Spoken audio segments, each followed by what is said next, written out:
Hey everyone, welcome back to our channel. If you're new here, please subscribe. I'd really love that. If you're returning, how you doing? What we're going to be talking about today is something that I don't think a lot of people take into consideration. Okay. Back in the early 90s, after a certain event happened, okay, with certain riots that happened in LA, I'll just say that. News organizations told us endlessly, and I remember this happening, that citizens were angry. They were angry about food deserts in minority communities. And I remember thinking, well, there might be another reason why there were no stores in certain neighborhoods besides the reason that was being implied. I'll say that. Maybe the burnt out buildings might have something to do with it. Okay. And at the time, I was living in Atlantic City, New Jersey, which in itself is a food desert. And the only reason why people ever went to Atlantic City was to either gamble or go to the beach or go to the boardwalk, right? And we lived in Atlantic City because my mom was a cop. My dad was a fire chief. But of course, it's not the same now as it was back then. It was somewhat safe to live in Atlantic City. No one messed with a cop's kid. Although I do remember when my friend, his name is Gary Grant, he went missing when I was 7 years old. He was 7 years old too. And they found him, they found his body in a vacant lot in Atlantic City. His dad was my mom's friend, and he was a cop too, and I'll never forget that. And citizens, now, you know, they're scared. They're scared to walk down the streets, in Atlantic City, pretty much anywhere, honestly. You know, kids, it's not safe for kids to walk down the street like it used to be, to walk to school. Upstanding members of the community, they don't even visit certain neighborhoods anymore, you know, not spending money in certain neighborhoods anymore. The fear of violence has devastated consequences on any community, if you really think about it. And food deserts are one of the consequences of violence and people not spending money anymore. Okay. Um, if you look at Atlantic City, just for example, because it's a tourist town, and because there's only one real reason of why people go to Atlantic City, do you honestly believe that, well, what's the one, you know, grocery store that's there, that is in South Jersey, which is ShopRite? ShopRite is not going to open up in Atlantic City because people only go there, only go to Atlantic City to gamble or go to the beach or whatever the case may be. They're not going to make any money there, right? So retailers, they're not charities. They exist to make money. And when violence and then you have security costs and shoplifting make it so they don't make money, what happens? They close their doors. Hence, when all the food stores close, you have what is called a food desert. And this is going to start happening more and more and more.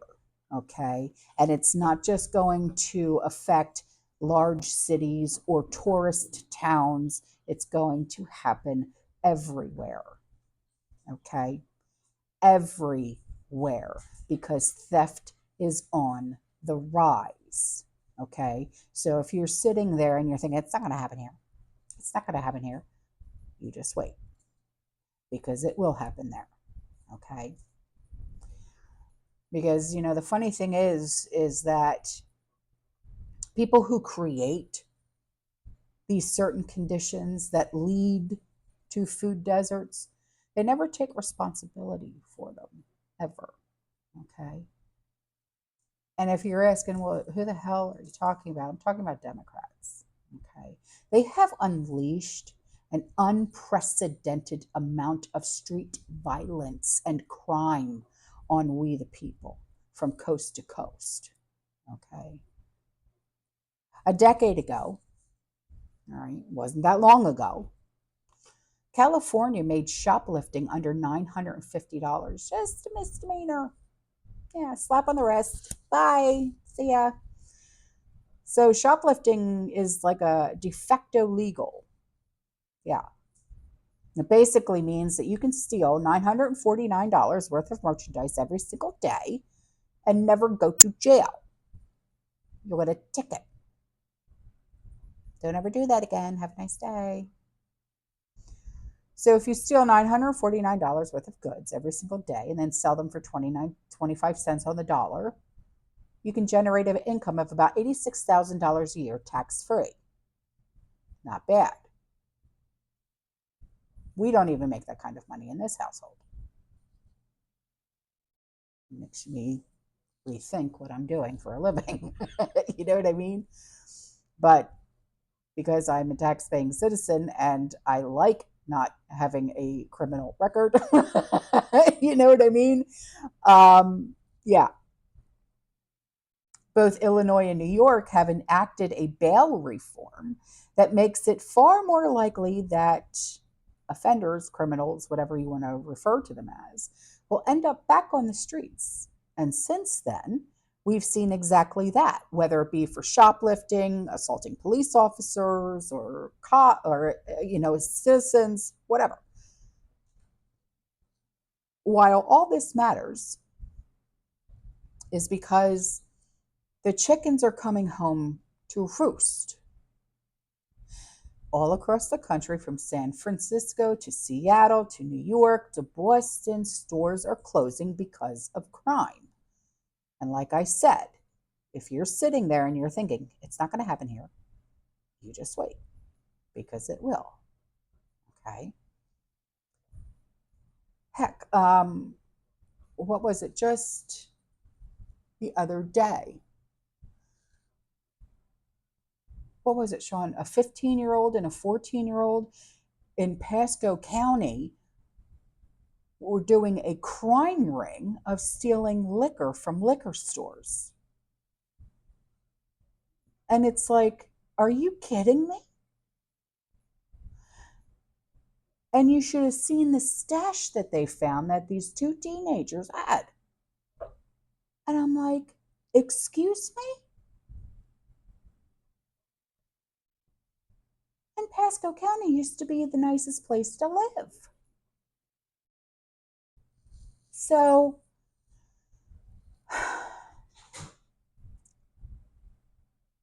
some in an effort to reduce shoplifting and remain open.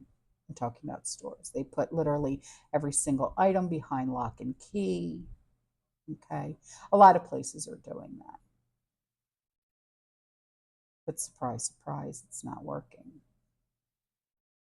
But rather than apologize that stores are closing because they can't make a profit due to the extraordinary amounts of crime, they're closing their doors.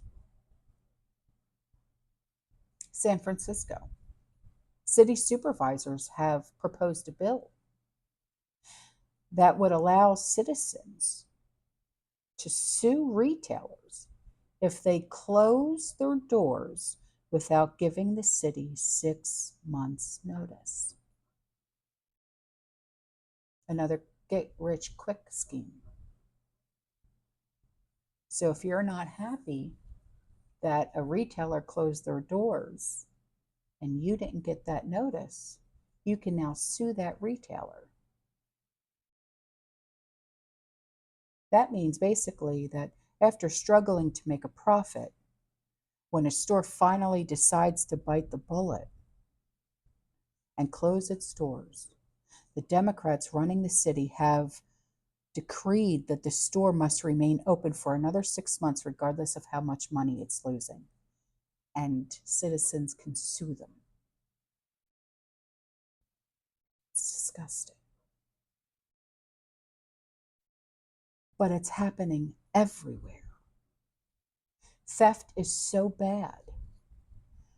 There's going to be food deserts everywhere.